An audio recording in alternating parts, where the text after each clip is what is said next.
Assalamualaikum warahmatullahi wabarakatuh.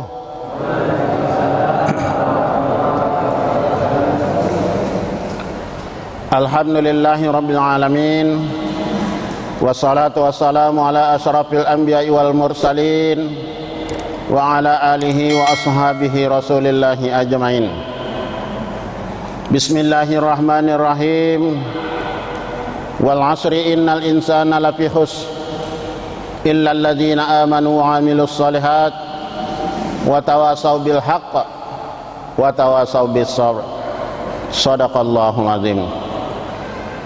Bersyukur kita kepada Allah Subhanahu wa taala dengan ucapan alhamdulillahi rabbil alamin. Berselawat kita kepada baginda Rasul atas dasar beliau yang telah bersusah payah membimbing kita menuju dalam keselamatan hidup dunia dan akhirat, dengan ucapan Allahumma salli ala Sayyidina Muhammad wa ala alihi wa ashabihi rasulillahi ajmain. Bapak-bapak, ibu-ibu, yang besar tidak kami sebutkan gelarnya, yang kecil tak kami sebutkan namanya, umumnya para jamaah yang berhadir, yang dimuliakan Allah dan yang saya hormati. Kalau saya tengok di grup GSB itu, yang senantiasa mengisi di sini adalah ustadz-ustadz yang mantap-mantap yang dari luar. Pada malam yang ke-18 bulan Ramadan ini, sampailah gilirannya kepada ustadz yang tingkat RT. Diselang-seling, ya nak. Jadi kami tidak akan membahas masalah Ramadan. Kenapa begitu? Karena setiap ustadz yang menyampaikan pada bulan suci Ramadan ini, itu kebanyakan berkisar dengan kebesaran bulan Ramadan ini, yang membatalkan puasa, yang mewajibkan puasa, yang mengurangi pahala puasa.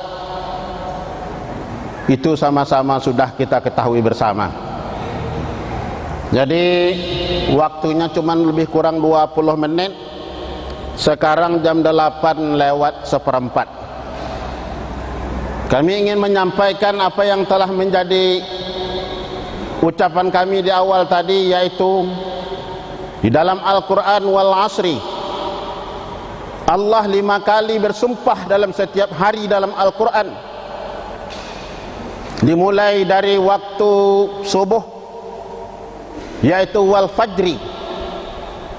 Setelah hari siang Allah bersumpah lagi wad duha. Setelah hari siang lagi, maka Allah bersumpah lagi wan nahari, demi waktu siang. Setelah hari malam Allah bersumpah lagi wal laili, demi waktu malam. Setelah sampai waktu asar, maka Allah bersumpah lagi wal asri. Yang intinya sesungguhnya manusia itu senantiasa dalam keadaan merugi. Orang kota, orang desa, orang kaya, orang miskin, pejabat, rakyat jelata, umumnya kita adalah menjadi hamba-hamba Allah yang senantiasa dalam keadaan merugi. Illal ladzina amanu, kata Allah, kecuali orang-orang yang beriman. Orang beriman ini yang tidak merugi. Perkara yang paling tinggi nilainya di sisi Allah Subhanahu wa taala, baik di dunia maupun di akhirat nanti, adalah perkara iman. Iman yang paling tinggi nilainya. Seorang presiden, seorang menteri, seorang gubernur, wali kota, bupati, camat, raja satu dunia pun, kalau imannya tidak ada di dalam dadanya, dia hanya seperti sampah-sampah saja yang akan dicampakkan besok di akhirat ke dalam neraka. Tapi walaupun kita ini orang yang miskin, ekonomi menengah ke bawah, buta lagi, tuli lagi, lumpuh lagi, buruh kasar lagi, tapi kalau ada iman di dalam hati kita, inilah yang membuat kita berharga di sisi Allah Subhanahu wa taala. Iman yang sebesar zarah yang tidak nampak dilihat dengan mata kepala kita, besok di akhirat akan diganjari oleh Allah dengan surga yang luasnya 10 kali dunia hanya untuk satu orang. Ini iman yang tidak nampak, iman yang sebesar zarah. Kalau intan berlian ataupun emas, walaupun mungkin sebesar tampang bayam, masih nampak dilihat tapi tak bisa dipergunakan, ini mungkin tidak ada nilainya. Tapi iman yang tidak nampak kita lihat dengan panca indera kita, mungkin harus dilihat dengan kaca mikroskop baru nampak, tapi nilainya 10 kali surga, 10 kali dunia. Besar surganya hanya untuk satu orang. Inilah nilai iman. Ketika Rasulullah Isra Mi'raj dari Masjidil Haram ke Masjidil Palestina, dari Masjidil Palestina naik ke langit 1 sampai 7, dari langit ke-7 sampai ke Sidratul Muntaha, hanya Rasulullah tempuh dengan waktu yang sepertiga malam. Padahal Rasulullah menempuh yaitu dengan 3 alam. 3 alam yang oleh dilewat oleh Rasulullah. Mungkin kalau dilewati dengan kecepatan cahaya mungkin mau ribuan tahun baru sampai. Tetapi pada malam itu Rasulullah menempuh 3 alam hanya dengan waktu sepertiga malam. Mana dia yang 3 alam itu? Yang pertama dari Masjidil Haram ke Masjidil Palestina, itu adalah namanya alam nasut, yaitu alam manusia.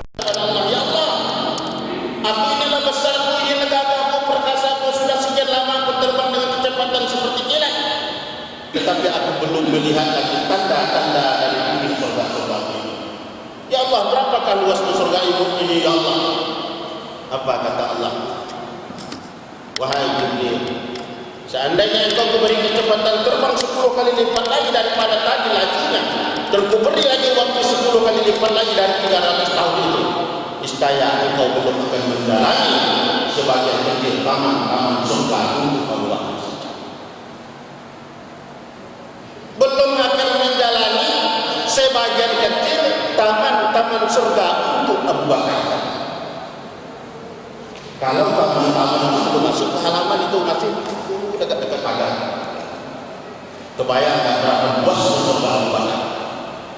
Kenapa Abu Bakar berhak mendapatkan surga yang seluas itu? Karena iman sempurna. Iman Abu Bakar sempurna. Dia yakin, seyakin-yakinnya bahwa itu adalah kudrat dan iradah Allah Subhanahu wa taala.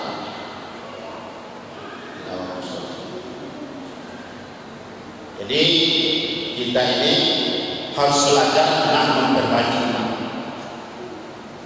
Allah mampu merubah bentuk tanpa merubah. Allah mampu merubah bentuknya dan merubah sifat. Apa itu? Tongkat kayu Musa. Dari sebatang tongkat Allah robah menjadi satu ular yang biasanya dipergunakan oleh Nabi Musa untuk dipertongkat waktu berjalan, untuk mengambil daun kayu, untuk mengambil buah. Ketika itu Allah robah menjadi satu ular, bisa memakan ular-ular yang kecil daripada sihir raja. La ilaha. Allah mampu merubah sifatnya tanpa merubah bentuk. Apa itu? Api Raja Namrud yang membakar Nabi Ibrahim. Bentuknya seperti api saja, mungkin besarnya mau 10 kali masjid. Tak ada beda dengan api zaman sekarang. Enak. Tapi Allah rubah sifatnya. Yang api memanas menjadi berdingin, api yang membakar menjadi bisa menyelamatkan Nabi Ibrahim di dalam kobaran api yang begitu besar. Tetap wujudnya seperti api, tapi sifatnya dari panas berubah menjadi dingin.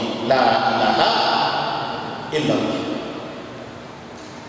Kita nak belajar memperbaiki iman kita. Belajar memperbaiki iman kita. Kadang-kadang kita kalau anak sakit, tak salah obat. Nanti kalau bersehat kata Allah itu sehat juga. Kalau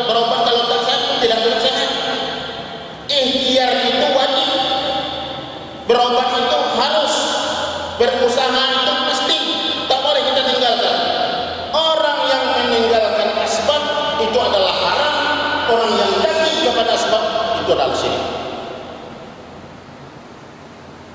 Jadi tidak bisa kita berserah diri kepada Allah tanpa berobat, tidak bisa. Jadi orang yang meninggalkan asbab itu haram, tapi dia yakin dengan asbab itu adalah syirik. Ini perlu kita luruskan iman kita. La ilaha illallah. Hari hujan turun air dari langit, diambil oleh manusia, diminum oleh manusia, manusia akan menjadi sehat. Dapat disiram oleh tumbuh-tumbuhan akan menjadi subur. Diminum oleh rusa akan menjadi kasturi. Diminum oleh ular akan menjadi bisa. Diminum oleh lebah akan menjadi madu. Siapa yang merubah itu semua? La ilaha illallah. Ini tidak perlu kita beransur-ansur meyakinkan itu. Jadi kita memperbagi iman.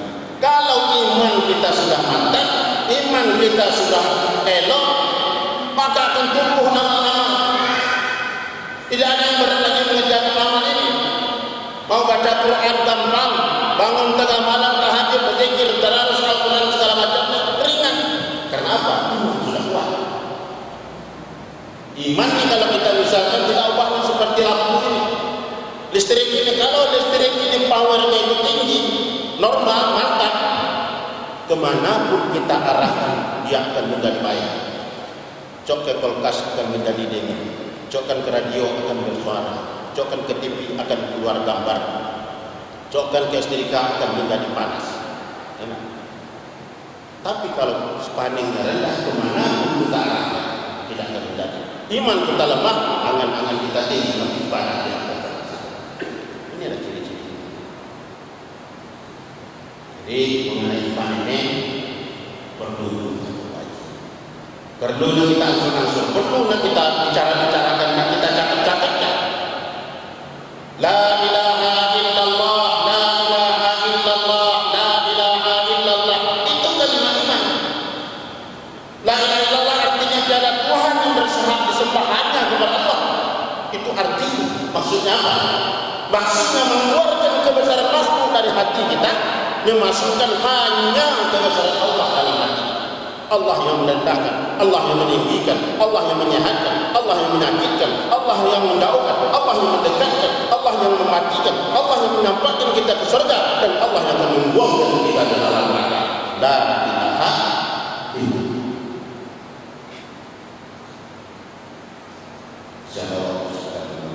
Bapak Ibu, para jemaah yang dimuliakan Allah Subhanahu wa taala. Jadi kalau kita belajar ini bicara suara dosa, dan itu pandai.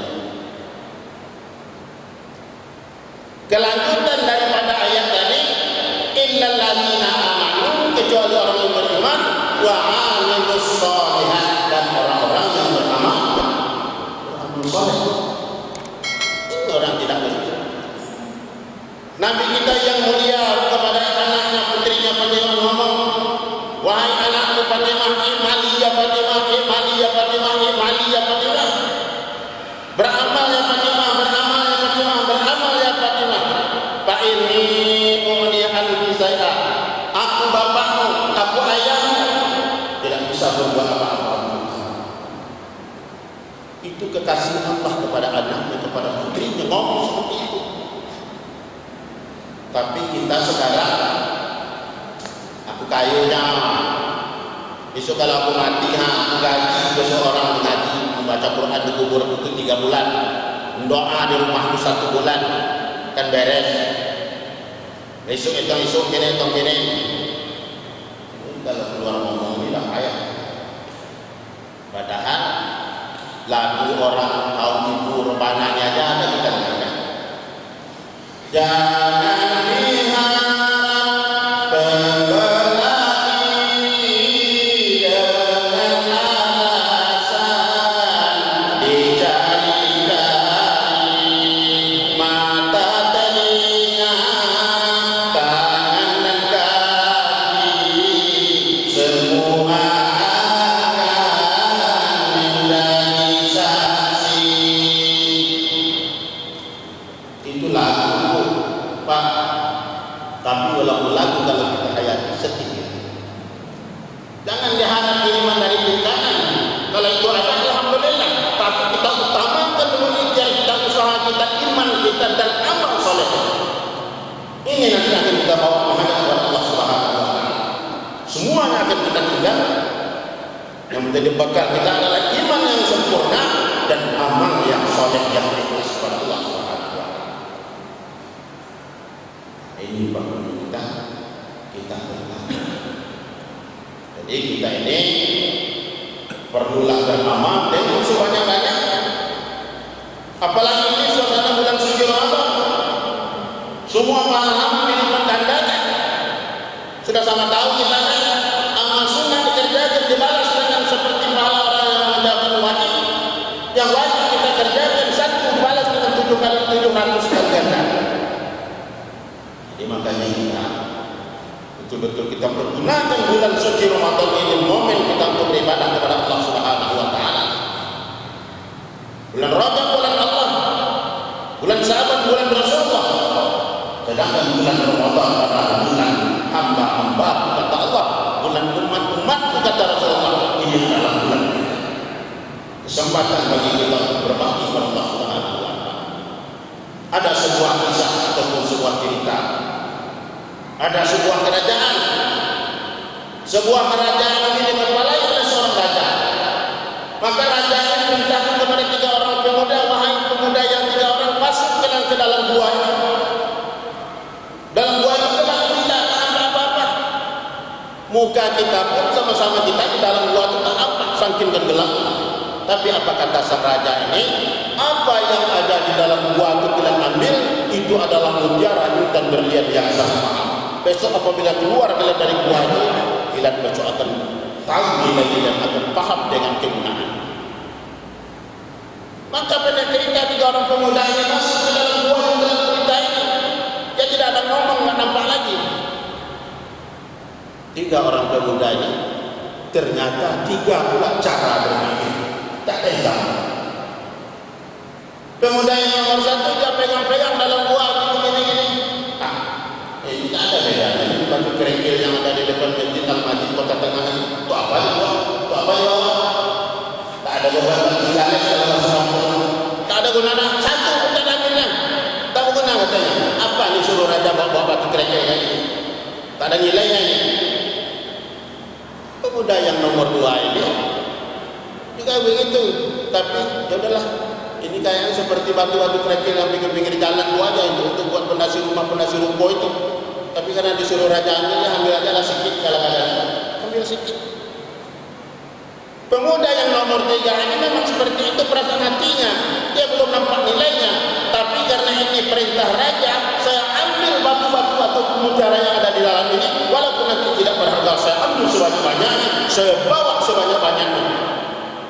Pak muat lagi wajibnya mungkin dimasukkan ke dalam sarung, mungkin ke dalam segala macam. Ini 3 pemuda, 3 cara. Maka pendek cerita keluarlah dari gua tadi, dipanggillah oleh sang raja. Wahai pemuda nomor 1, tampil, mana barang yang kau bawa? Pendek cerita tidak ada barang yang dibawa, kosong melempung 0,0. Tak ada satu. Dah kau panggil pemuda nomor 2. Pemuda nomor 2 mana barang yang kau bawa dari gua tadi? Dibuka lah. Baru nampak rupanya ikan berlian yang sangat mahal. Ya Allah, kenapa segini kau ambil? Kalau kau segini kau ambil, rugilah aku. Tapi jadilah dibandingkan dengan kawan tadi, masih ada juga aku lagi. Panggil pemuda nomor 3, baru dibuka. Alhamdulillah, aku sudah bawa ikan mutiara yang sebanyak-banyaknya. Maka aku berjaya, aku selamat, aku sukses lagi. Keluar dari gua. Jadi kita di bulan Ramadan ini sekarang dalam gua. Kita belum nampak nilai Ramadan ini. Orang yang tidak peduli dengan Ramadan, tidak mau puasa, tidak mau ke masjid, tidak mau sholat, tidak mau baca Quran, tidak mau tasbih, tidak mau segala macam beramal. Inilah contoh pemuda yang nomor 1. Apabila keluar kita dari alam dunia ini masuk ke dalam kubur, baru kita akan tahu nilai semua yang kita abaikan sekarang. Tapi orang yang nomor 2 pemuda tadi, ya kalau aku mau puasa, kalau tidak, aku makan sawit pergi puasa. Nah, kalau sehat badan itu begitu, kalau sehat badan itu mandi, kalau tidak, ini pemuda nomor 2 tadi. Ambil tak ambil, mau tak mau, tak tahu nak. Tapi orang yang mempersiapkan dirinya, mempersiapkan imannya, mempersiapkan perbekalannya untuk menghadap bulan suci Ramadan ini, penuh beribadah kepada Allah Subhanahu wa taala. Senantiasa ke masjid 5 waktu, senantiasa baca Quran setiap malam, senantiasa duduk di tengah malam bertahajud kepada Allah Subhanahu wa taala. Inilah pemuda yang nomor 3 tadi. Apabila dia keluar dari bulan Ramadan ini dan keluar dari dunia masuk ke alam barzakh, maka dia akan menjadi seorang yang kaya raya. Karena waktu sudah habis, enak dia sambung bareng ini lagi. Jadi beribadah ini pun hendaknya kita tetap mengacu kepada cara. Jangan buat cara kita sendiri, buat cara Rasulullah. Karena di dalam cara Rasulullah lah yang ada jaminan. Man amala amalan laisa lahu fahuwa raddun, kata Allah, kata Rasulullah.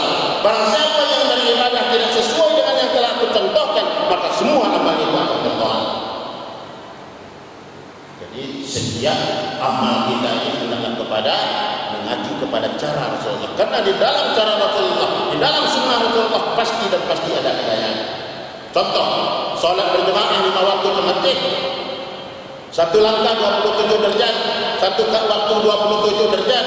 Di rumah dapat 1, di masjid 27 kali 5 135. Yang solat di rumah dapat 5. Sehari semalam kita sudah tekor 130 dengan kawan tadi. Kali kan sehari, kali kan seminggu, kali kan sebulan, kali kan setahun, kali kan 60-70 tahun umur kita. Orang sudah sampai ke Amerika, kita sudah berada di sana. Ini tidak tahu tinggal kita. Karena apa? Karena ada sunnah Nabi di dalam. Man shallal Isya fi jama'atin fa'annama shallal nisful lail. Barang siapa yang salat Isya berjamaah di masjid bulan azan dikumandangkan, maka dia diberi pahala seperti orang yang salat sunat setengah malam. Kenapa Allah berikan pahala sebanyak itu? Karena ada sunnah Nabi di dalam. Man shallal subhi fi jama'atin fa'annama shallal laila kullah. Barang siapa yang salat subuh di mana azan dikumandangkan, dia akan diberi pahala seperti orang yang mengerjakan salat sunat 1 malam suntuk. Mengapa Allah beri pahala yang sebanyak itu? Karena ada sunnah Nabi. Jadi 1 sunnah Nabi itu lebih tinggi nilainya daripada dunia ini, lebih tinggi nilainya daripada surga. Kenapa begitu? Karena sunnah Nabi itu adalah kesenangan Allah dan Rasul, sedangkan surga adalah keinginan nafsu. Bapak Ibu yang Allah Subhanahu wa taala, karena waktu sudah habis, mungkin sudah kelewat 20 menit.